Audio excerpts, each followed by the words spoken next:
Welcome to another episode of High Stakes with Steve Rozenberg. Of course, I'm your guest, Steve Rozenberg. But this is the show that we talk about real life, real business, and most importantly, real solutions. Now, I am amazing. Let me just say I'm excited to have the guest on today because I've been hoping to get him on before my mastermind. He's going to be a speaker at my mastermind in Houston. But as a kid growing up, playing sports, watching everything, then learning so much about mindset, strategies, success. This is a guy that his name has always floated back and forth, but you never really knew what he did. You just kind of heard the name and then he would kind of disappear, at least to my level. He was much higher level, of course, of what he did. But I've learned that whenever you look at anyone successful in life, I don't care what they do. I don't care if they are a sports athlete, if they are a business person, they always have a team of experts behind them. It's the behind the scenes people. And myself, I've been coached and mentored for the last 20 years. And the one thing I've learned is that had I not taken the steps to ask for help and to try to be better, there's no way that I would be here today. There's no way that I would be talking to the gentleman that I have on the show. And there's really no way that I would know what I'm missing in life because I wouldn't even know that it existed. And people like the guests that I have today are going to talk about what they do, mindset, championship, and how to basically bring the best out of you is the best way I could describe it. So today I have Dr. Kevin Elko, and for me to try to explain his resume would probably do a disservice. So Kevin, thank you for being on today. I appreciate it, man. I'm loving being here. Thanks for having me. I'm excited myself. So thanks for all the kind things you said. All right. So just to tell people who you are, because every time I've said your name, they're like, I've heard that name before, but I don't know how to place it. Could you place your name with your resume? I just call me the head coach, Steve. That's what I call. I don't even know how. Someone just asked me that. I went on television this morning to discuss, interacting with children. And they go, "What's your title?" I go, I don't even know what to tell you to put there. They call me the head coach because I coach people's heads and do that so much in NFL and NCAA and corporately. But my doctoral work was in performance psychology and cognitive psychology. And I just go out and coach people on how to think. So the head coach, they call me the Alabama because I'm work with Alabama head coach. Of course, Saban's the head coach. I'm the one who coaches the head. So that's my title. And you work mostly, I don't want to say claim to fame, but a lot of what you've done is working with athletes, both collegiate and professional level, and even championships on many occasions.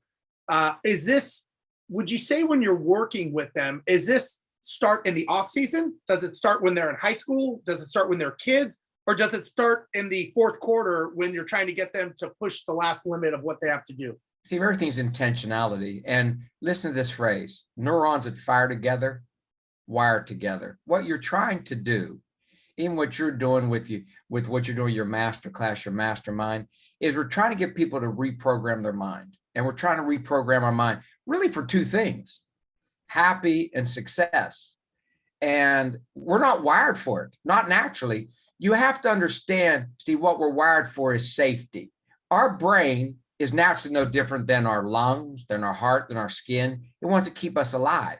Right. So it's naturally Velcro for looking what's bad. We're not naturally happy. We're not naturally successful. We're naturally safe and secure because we're looking for what's wrong all the time so we can stay alive. We've almost evolved our mind. So you have to reprogram it. Neurons that fire together, wire together simply means as I think something over and over, I speak something over and over, I wire my brain. And I'm jumping ahead here, but our brains are plastic. This bottle's plastic. It means if I squeeze it, it'll shape the way I squeezed it. You want to reshape your brain to win. To do that, we develop what's called scripts to do it. So to your question, as early as possible, we need to reshape the brain through what we speak and we think to be happy and successful.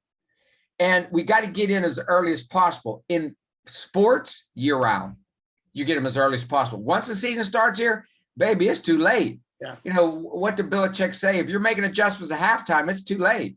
So you're trying to get it as early as possible. And intentionality, everything happens before it happens. You train ahead, you train the brain before you get into the contest, before you get into the pressure. So let me ask you this. You work with, as you said, Nick Saban and a lot of high-level coaches and athletes. And I think, if I'm not mistaken, you have 31 championship rings. Is that correct?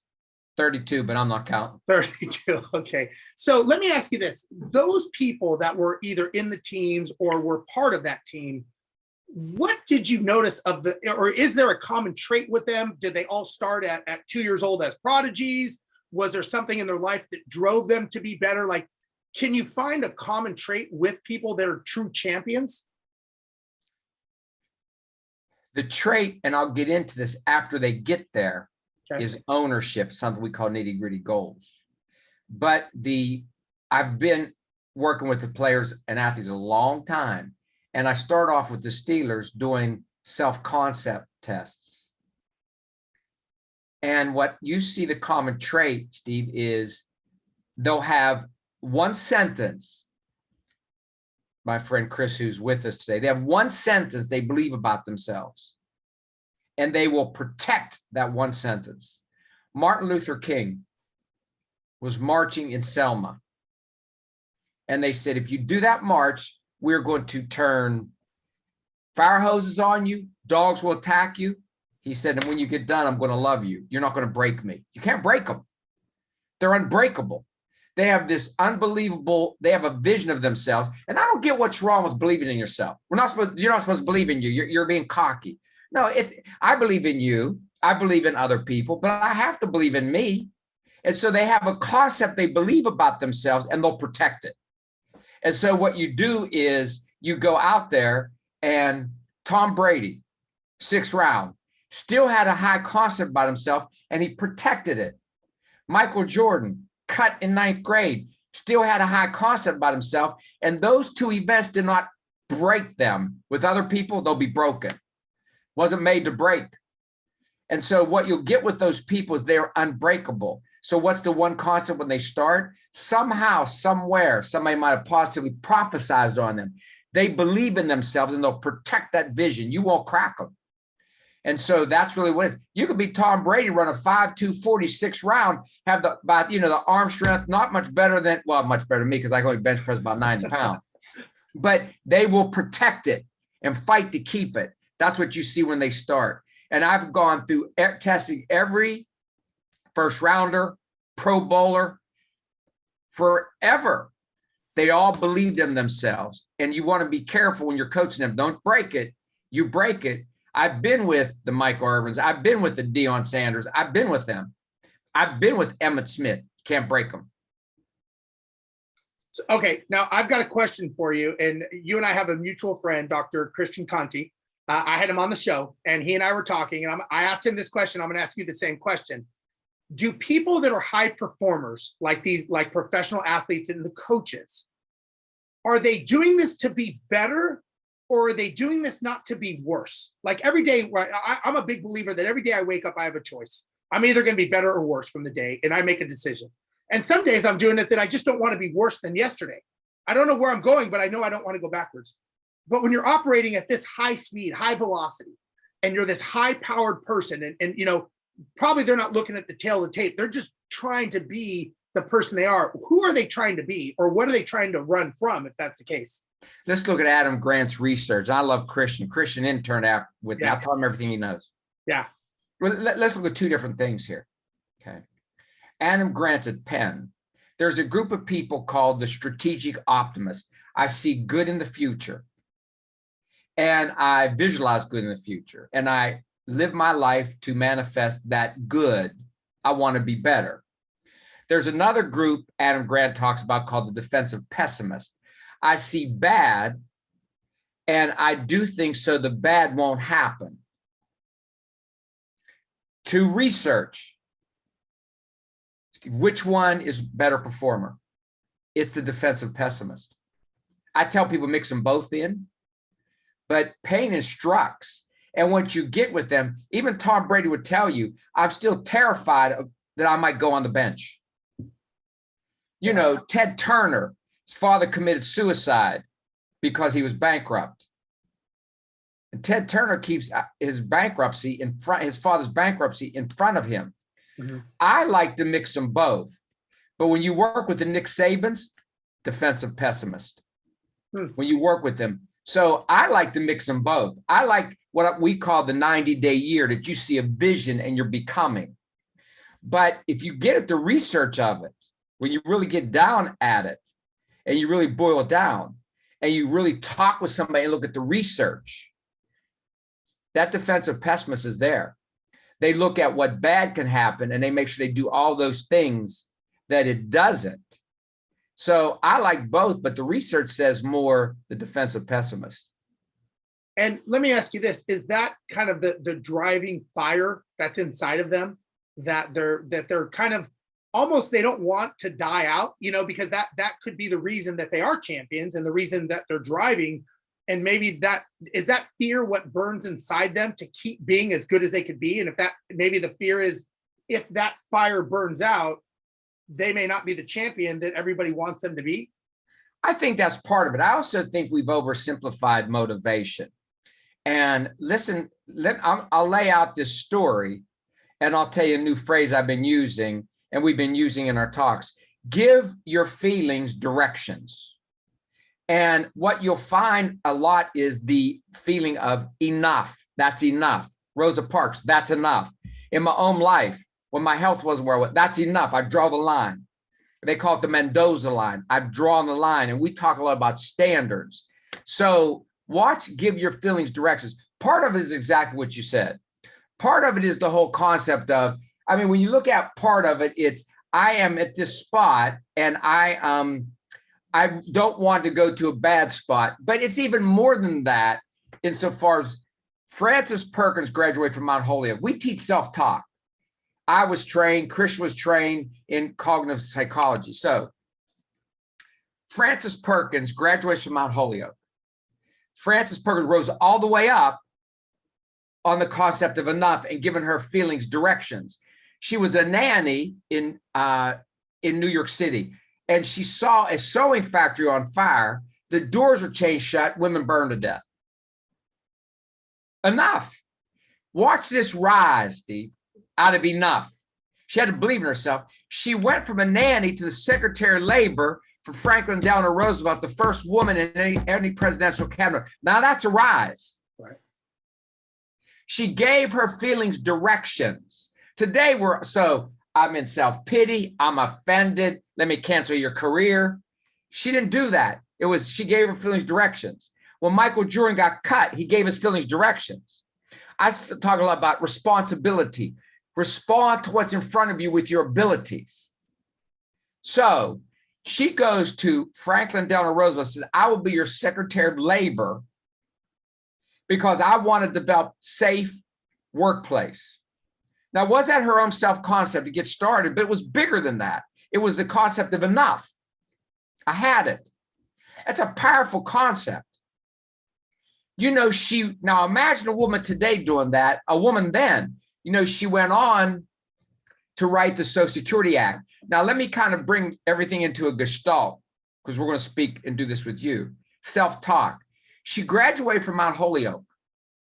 The graduation speech was simple. Remain ye steadfast. You know what she said every day of her life, all day long? Simple.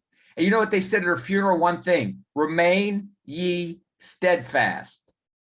So I think you have to believe in yourself. I think you need some purpose, something bigger than you're going to go after. Enough.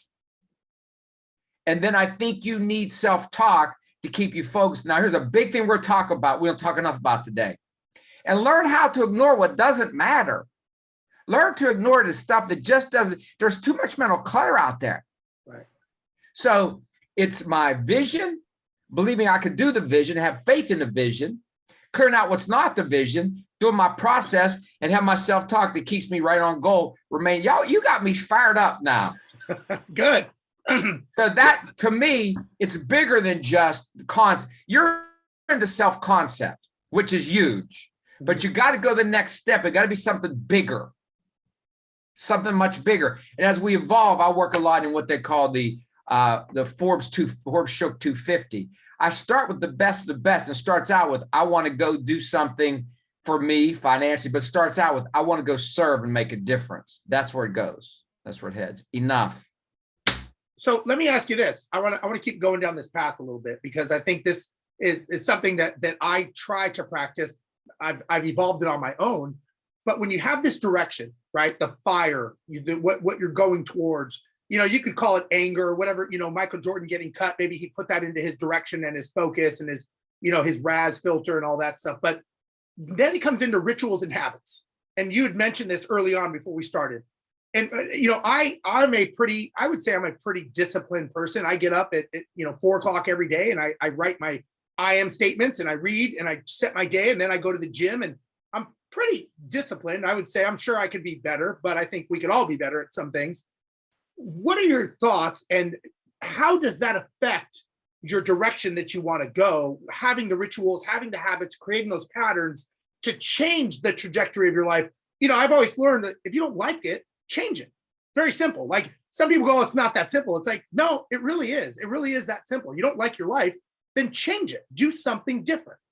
I'm a big believer in habits, patterns, rituals. What is your take on that? Everything. Let's talk about what you said. First of all, let's go back to where you started. I'm gonna put two words together that people don't know. They lose their mind when you put these two words together. And so D. Hawk created Visa, first $1 trillion network. He made a classic phrase. I was talking to a friend of mine, a financial advisor, yesterday about it. Watch this phrase. We don't need a good course today on learning. We need a good course on forgetting. Clear your mind. Yeah. So watch this. Rich DeVos started Amway. Rich DeVos got a heart transplant. Shortly thereafter, about a month after he got his transplant, he had lunch with the woman who gave him his heart. How was that? That's the point. Watch. It happened in London. The #1 heart transplant hospital in the world is in London. The woman he got the heart from, she needed a liver transplant. Number one reason why transplants don't work is organ rejection. Her liver, the liver she got didn't match her heart. So they took her healthy heart out of her, gave it to Rich DeVos, put a heart in hers that matched her liver. They had lunch together. You heard it, goes, how's that?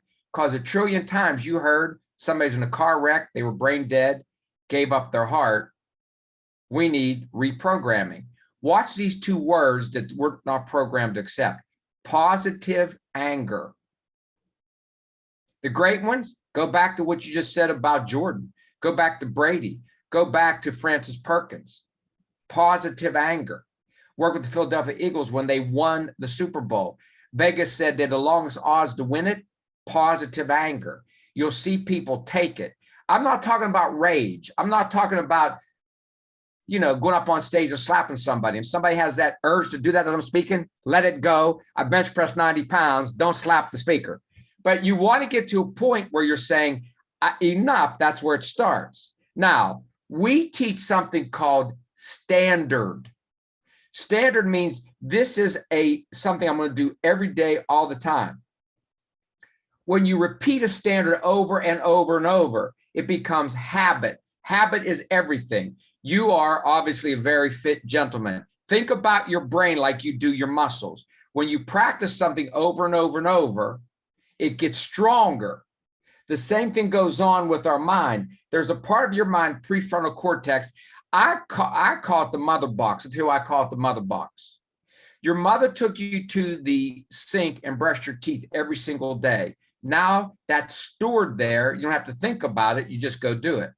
If you could do the good things in life and develop intentional habits, it starts with a standard. Then we teach something called nitty-gritty goals and accountability, where you get somebody to repeat it over and over and over till it becomes habit. And when your habits are powerful and they are effective, you start to win. Now, if you don't develop habits intentionally, you will unintentionally develop the bad ones. Biting your nails, smoking, too much, caffeine, putting words in your vocabulary that throw people off and you don't realize it. So the goal is to develop intentionally. And you have to realize, a lot like a muscle. I was reading where Barack Obama said, I only wore 4 suits a day. And they go 4 or 5 different suits. And they go, why? He said, you only have so many decisions you can make a day. And I don't want to use them up on my clothes. So the more you can get into habit, the less you're using up energy to decide. It starts with standard, Steve.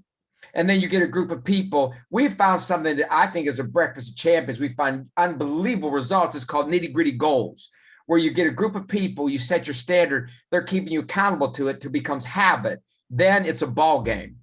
And so I've run every day. I've not missed a day. I missed about 5 days because of health. June 5th to June 10th in 2017, I missed about 5 days. But I don't miss running. I do it every day. It's sitting in my mother box. I just do it all the time. There's things I do. If you can keep water in there, have a powerful vocabulary. But when you identify them as a standard, you do it over and over again until it becomes habit. Now you've got the ball game. And I always say this, a good coach inspires. A great coach teaches habit, but it's not sexy. We want the motivational stuff. But you're right. The ball game sits in that area of habit. So let me ask you this. I got 2 questions on that. And the first one is, when you're talking about the nitty-gritty goals, the goals, in your opinion, do those come first? And then the habits are the strategy to reach those goals? Yes. I have 3. I love the phrase. It was in Measure What Matters. It's from a study by Deloitte. When you write out your goals and people around you know, and they're illuminated, they're transparent, they're simple, you have a 92% chance of hitting them. And we just completed a study with the top 250 financial advisors in the United States. And we did it with the top 250, then 900 outside of the 250. And the difference was the top 250 on a scale 1 to 20, we tested them empirically, because no one's looking at stuff empirical. On a scale 1 to 20, they were 18. Outside, it was 10. Wow. So I have 3 areas: healthy body. And it gets into the nitty gritty later. I want a healthy body. I want to be here for my children.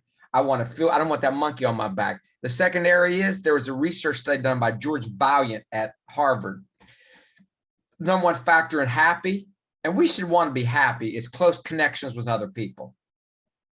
Some other goal is connection. My third one is to increase and keep on growing in my calling, which we're talking about here.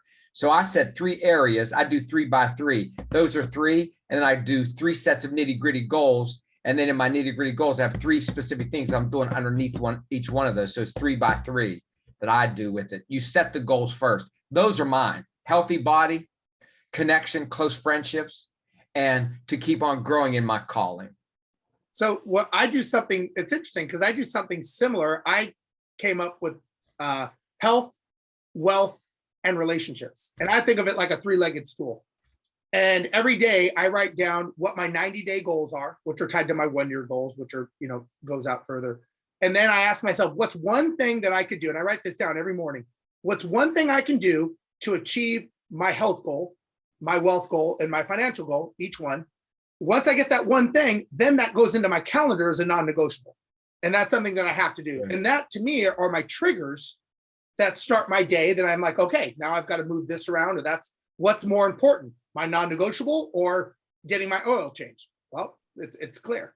So those are the triggers I have that I use for myself. Is that, are triggers effective, I guess, is my first question? Yeah, you have to do, there was a study done years ago. The first $1 million a year CEO in our country was Charles Schwab, which was Bethlehem Steel, early 1900s. Someone came to him one day, says, I'm going to give you an idea, and if you like it, just pay me for it when you get done. He said, just write down 10 things the night before that are important, then rank order them 1 through 10. And then when you start today, do number 1, then number 2, number 3. And after a month, he came back, this is 1900, gave him $25,000. I like doing it the night before, but keep the main thing, and less arrows, more wood. I like what you're doing, because we get, what's almost more important than our to-do list is our to-don't list. Right. And these are the things I need to do to move toward that. So keep that aligned. Here's my goals. Here is my nitty-gritty goals. And here's my thoughts. And they're all aligned to move me to this spot. And Holly Haverson's work at Columbia, people that do what we're talking about are happier people. Listen to this quote. Research says People that pursue struggle are a lot happier people than those who pursue leisure. And so when I'm going after it, like I'm doing something effective in my day, a happier person. So absolutely, less arrows, more wood. Go after the few things, but make sure they're in alignment. Goals, nitty gritty, thoughts, all going toward that one direction. So I have a question for you. Let's say, okay, let's just go down this path a little bit further, if that's okay. And you work with a team, Philadelphia Eagles, Nick Saban, they win the championship, right? They're the astronauts that get to the moon. They're the Olympic athletes that win the gold medal. How, I have always, I've done reading on this subject, not to your extent, but to a certain extent. And I understand there's a large depression after astronauts go to the moon, Olympic athletes, not a large, but it's common. Is that common in athletes after they win a Super Bowl, if they maybe get cut from the team, or they're now with a team that's not a Super Bowl champion or high caliber? And if so, how do you get them back in the saddle to get back to the moon? A lot of my work is, of course, with Saban. Right. You should call you metaphorically, or to talk to him afterwards. Nick, congratulations. Thanks, boss. Going to help me do it again? Well, you just won it. Yeah, I'm talking to you, and the guy talking to President. Thanks, boss. Want to do it again? And I realized it's kind of like Caleb in the Old Testament. Give me a mountain to climb. I realized from just listening to him, and I realized that it's more the process of it than the accumulating of it. Do I think that you work with, there's two different things, Steve. There's something I call empire. Empire is different than I want it. Let me explain to you empire. Empire is the Lakers with Kobe. Empire is the Bulls with Jordan. It's Brady. And it's also Saban. It's not about a one-time thing. It's empire. We set a standard. Everybody comes together with a standard. You draw a line. Nobody goes below it. So you watch the way that Kobe got after Jordan. You watch the way that, got after Shaq. You watch the way that Jordan got after everybody. It's not a one-time thing for the great ones. Right. For others, it may be, but not for them. It's empire. I do it. I draw a line. We don't go below it. And they don't get down. Now, if you go with teams that they think they're going to dip their toe into at once, and that's the majority of them, one Super Bowl and we're gone, we don't see you anymore. Yeah, that's true. That's true, but not for empire. Not for the ones say, we're here to stay. This is what we do. It's our system. And I think what you have to do is go to the process of becoming a champion, not the product of being a champion. It's the process. So it's almost realize that that's something I keep hungering for. So it's almost the thrill of the hunt, not the actual capture. That's right. That's exactly right. So now let me ask you. We talk about be the lion, don't be the greyhound. Yeah. So let me ask you this now. If somebody does win a championship and now they're boo-hoo and they're sad and now they're with a team that's not a champion or they didn't win the next year, were they really a champion ever? Yeah, that's a great question. And you watch, there's very few teams that almost won the Super Bowl and lost it and came back. The only team I know that really did that was the Denver Broncos, but they changed their staff. And so I think your answer is in your question, that when somebody does win it and then they're good and they're over celebrating, the ones I watch, they celebrate, but there's not a whole lot in the celebration. It's like, it's like they say when you watch a team at Alabama after they win a championship, they walk off the field. Watch other people, it's this huge celebration. They're one and done. So yeah, watch this. Being a champion isn't something that you get, it's who you are. Right. And so there's very few out there have standard process and they draw what they call the Mendoza line and you don't go below it. And I guess I'd say again, the answer is in the question. Man, I love that. I could dig deeper and deeper into that conversation because I think it's so interesting. And, let me ask you this, what a Nick Saban or a champion, let's say it's a quote unquote off-season day, a Michael Jordan, what are they doing? What are they thinking about? Are they a normal guy? You'll see them at McDonald's with their, family. Are they training? what is off, or is there even such a thing as off season to these true champions? There has to be somewhat of an off season because you need to be able to clear it. We're into something, we're doing with our work that actually my friend Chris brought to me this listening in called the 20-mile march. Let me explain 20-mile march. Do you know about what that is? The 20-mile march is what we're finding with a lot of companies. And when Stryker pharmaceutical company, we read about this, there's been a couple of writers, when they changed the pharmaceutical rules, there was a contest that happened. It was in 1900 where two men were doing a contest walk across the United States from San Diego to Maine. One said, I'm just going to go out and do a zillion miles or whatever I could do every day. The other guy said 20 miles every day, 20 miles. Water wears the rock, as it says in joke, 20 miles. If it's a great day, 20 miles, I'm stopping at 20. If it's a terrible day, I got to fight through the rain and the sleet of Colorado, 20 miles. The group that won, the guy that won that race, one of the guys says, go all out. It was 20 miles. We have to have some Sabbath. We have to have some time, because if not, you build it into your day and in your mind unintentionally. So the best you could do is, how hot can I run? How hot can I keep this flame, but I keep it steady? I keep it steady. We do chopping. I keep it steady. And it's called the 20-mile march. So they know how to take time off, clear their mind. Because if you don't, then you break down. Then you do it. So they almost have it calibrated, the effort, and they know how to get away. And the phrase we use, learn how to be where your feet are, to do those sort of things. Do they have off days? Yeah, when they train, they go. But they know how to stop. They know how to pull it back. That's why you watch some people come in, they've had different backgrounds and they were doing different things in their previous life. And they come and try to speak in the world you're in. Doesn't work. Because I get it. That was your job before, or that was a branch of military you were in before. And that's what you had to do before 24/7. Then you get out here and I've got relationships and balance and those sort of things. And it's a challenge. So you almost have to stay with the 20-mile march in the real world. Right. And athletically, it's the same thing. You have to realize that when I prepare, I need an intensity. So Cal Newport Jr.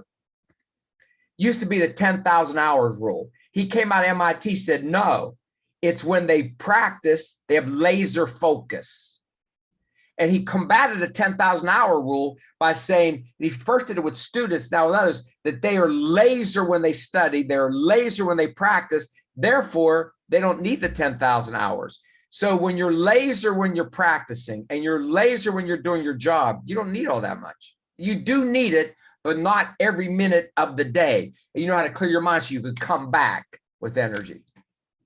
You know, the 20-mile march reminds me, I remember reading a term about picking to the stick. And that was when the sharecroppers would have to pick all day long, cotton or whatever it was. And they would just throw the stick, and they just knew they had to get to the stick.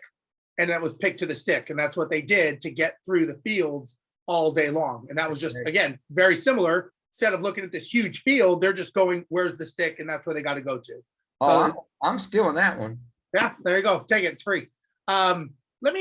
What is your take on balance? Now, can I tell you my perception, and you can tell me if I'm totally wrong, which is fine. So my perception of balance, people say like, oh, Steve, you need balance. Like I say, health, wealth, relationship, I don't believe that there's such a thing as balance. I think that, as you know, my background being a commercial airline pilot, I tell people, okay, would you want me learning to juggle when I'm landing a Boeing 777 aircraft? No, but I'm going to go, but I'm balanced. I'm trying to balance my life. I'm a bigger believer that I need to focus, be intentional at what I'm doing, and then focus more on pivoting, stopping that, focusing on family, friends, and then health. And I'm not a big believer in the word balance. I think that's a term that people say to make themselves feel better when they're not doing the things that they should do. but I'm curious your perspective from a professional level, working with professional athletes. Am I wrong? Is there such a thing as balance of having this harmony, or is it focus, pivot, or whatever the term may be? I agree with you. I'll tell you why. Years ago, this financial advisor came up to me and he said, every day I'm going to be home at 6 o'clock, something like that. And he had 2 young children. One day he had to work till like 8. And when he came home at 8 o'clock, he went up and made sure he played with his kids before they went to bed. You know what his kids said to him? Dad, can you work 8 o'clock every night? He didn't realize what was going on. He was home. He wasn't doing anything. He was watching television or messing around. But when he came home, he, what you said, pivoted. Be where your feet are. What's important now? Train your mind to be where you are when you are there. And I think I agree with you. When you're there, be there. Now, I mean, you can't be extreme. You can't want to raise children and never be home, zero. Right. You know, Sure. but when you are there, be there. And I think it's more of a mindfulness problem. When you're there, be mindful, be where you are. We have a couple epidemics, and one of them's distracted. We're so distracted these days. And you're right. When I land this plane, I can't be distracted. I have to be where I am. I think it's more a mindfulness issue than it is a balance issue. We are because of the phones, the iPhones, everything else, we are all so distracted. And so they had a study done, I think it was out of Baylor, said that the phone is the #1 cause of divorce. Well, people aren't able to sit with one another. And now our minds operate like a machine, not a human being. And so I'm in concurrence with you. Yeah, I don't know if your phone could do it because I've seen your phone, so it may not be able to get on the social media, but I get the idea. And I agree with you. I 100%. I think the distractions, when we're in the flight deck or you're talking to a team, I'm sure you would not want anybody on their phone doing anything when you're talking to them. Same with me, right? The last thing you'd want is somebody taking a phone call while they're doing something important. And I think that people don't realize it's how you do the little things is how you do everything, in my opinion. And when you see them doing these little things and these little distractions, I'm like, that's how you live your life. Like, you may not realize it, but in my opinion, it's well, number one, it's a matter of respect, when you're standing in front of someone. And that's another conversation, which I think is lacking in a lot of people. But I just feel that a lot of people, well, I think there's distractions, right? I think we have a lot of distractions coming at us. I remember reading something and they said that there was 94 channels every 30 seconds. There are 94 channels of information trying to get at us. So you are constantly, basically nonstop, trying to push these distractions away from you, whether it's TV, social media, whatever it is. How do professional athletes, how do you explain to block these distractions from getting at you and taking over you? Nothing will determine what you accomplish in 2022 more than what you have, key phrases coming, trained your mind to ignore. We're talking about goals here. That's fabulous. We're talking about process. Fabulous. The game today is ignoring. And it's you, if you can't train your mind to ignore, I do with self-talk. They did a study at Stanford, and it's kind of related to this. They took young people and shot positive and negative imagery at them. They were on an MRI, their brains fired.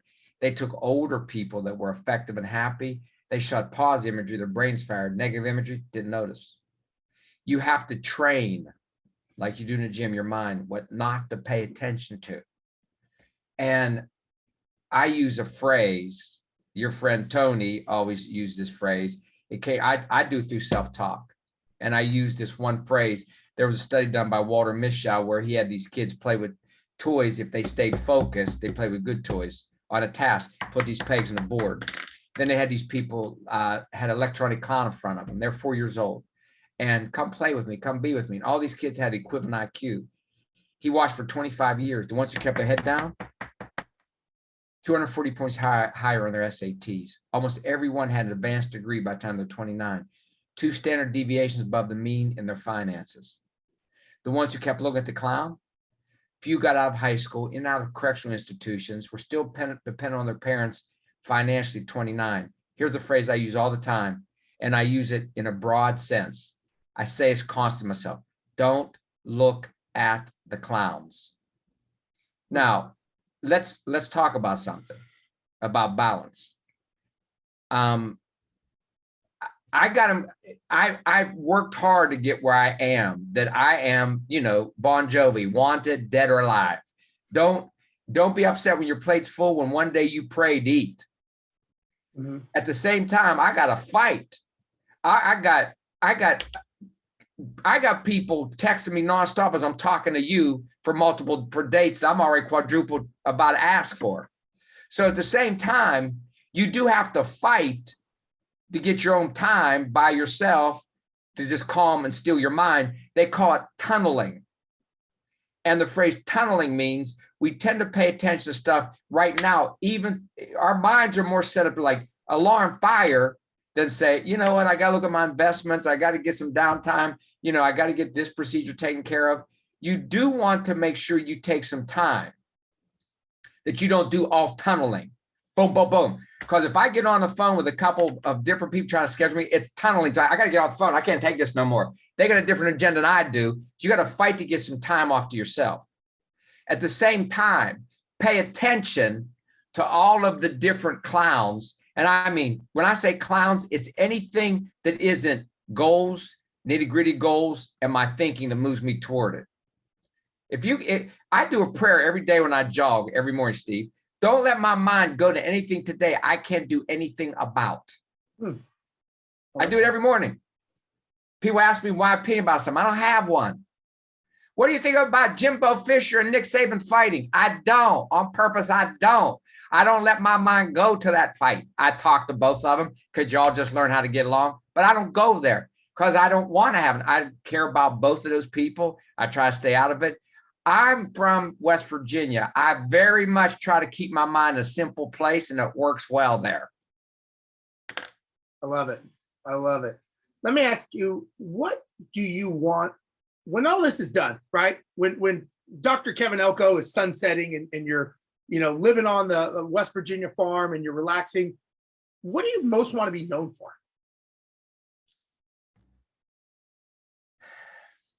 My son's best friend at 19 died of leukemia 2 Fridays ago. When he first got diagnosed, I was the first one he called.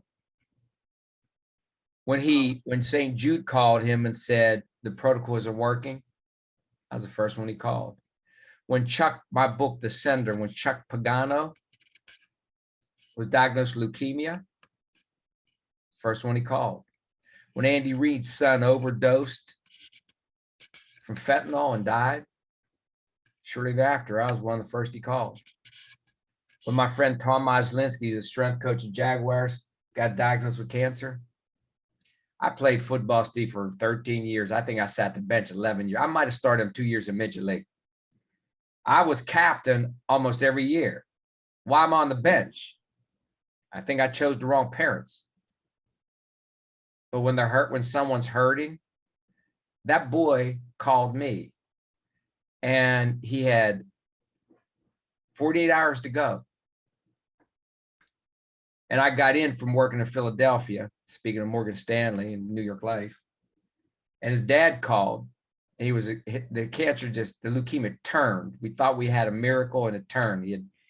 That boy knew he had 48 hours, and he taught me a couple things. Taught me how to have faith. He taught me how to fight for every inch of life. Steve, when they told him his life was over, he smiled. And I don't want to get real deep here, but I thought, because I sat at the grave of his father, with his father on Saturday, you know what I think he taught? He also taught me how to die. He did it with faith. He nodded his head. There could be tears, no tears. He just held everybody's hand and said, bring everybody in. When he was told he wasn't going to make it, he said, would you please call Mr. Elko? I want him to be with me. Yeah, I've got rings. You said when we started. But if somebody's hurting, I want Kevin Elko's name in their mind. That's what I want. called him. Now you got me crying. I'm sorry, man. No, That's no, a no. pretty gosh. No. You didn't make me cry. You allowed me to. Right. But that's what I want to be. Look, I'm living well. I have more house than I need. I got money, but I drive a Ford Explorer with a dent in it. I'm good with that. I just wasn't all caught up with that kind of stuff. Mhm. But that's what I want to be. He was the one I called. That's what I want. I want to be the guy that is on the other end. I'm in a bad spot, Kevin. Will you come sit with me? I'm in a place where I just lost hope. Will you come sit with me? My son was just diagnosed with leukemia. I was just diagnosed with leukemia. My son just overdosed. And I was out the other day, Saturday, with another family, and their son died of fentanyl overdose. And Antoinette and Sam, their son Sal, and 2:00 in the morning, they called me when he did, and I went right over it. That's what I want to be, Steve. I want to be the guy. That's the guy I want to call. When that boy called me, said, I just got diagnosed. When he first was diagnosed, he was 15 years old. He's been fighting this thing for 5 years and finally lost that fight. He was in the emergency room. The minute they diagnosed, call Mr. Elko, please. That's what I want to be known for. That's what I want to think about. I was the one they called. And that is pretty powerful, I got to say.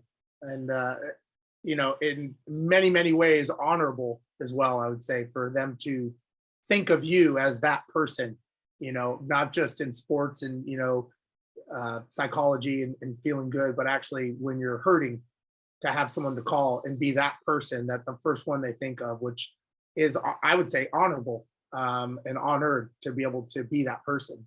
So obviously you have a gift that no one else can give.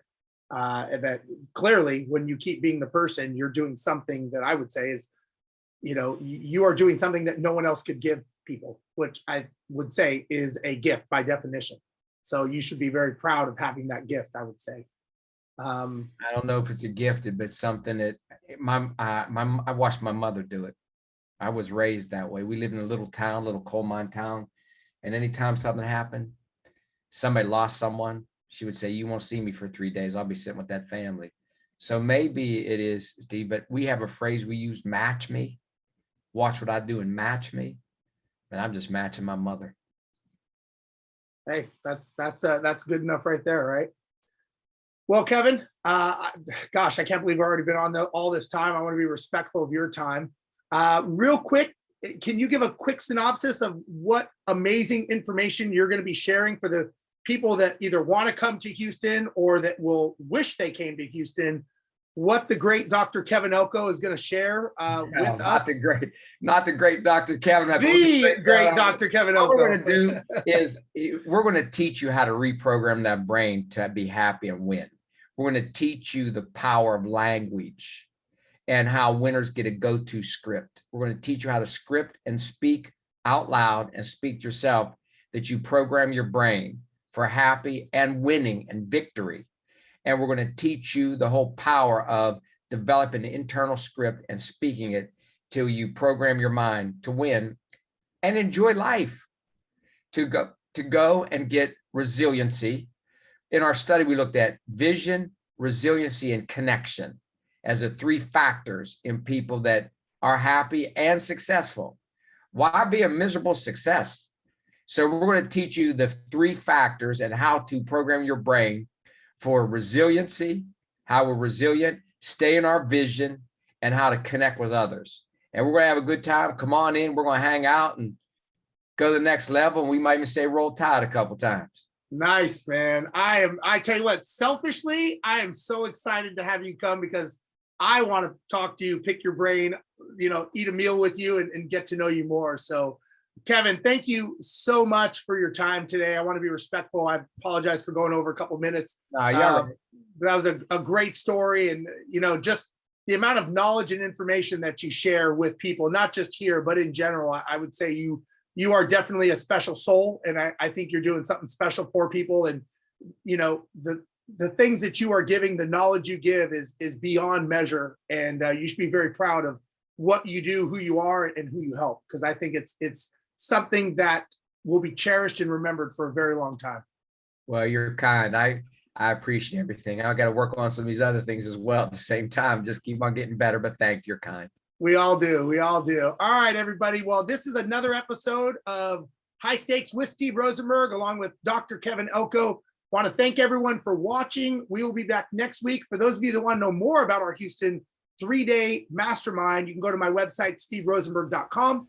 And there you will see all about Dr. Kevin Elko, Weldon Long, and TW Mock guest speakers in Houston, June 15th, 16th, and 17th. We'll see you guys there. Dr. Kevin Elko, thank you very much. And we'll see you all next week.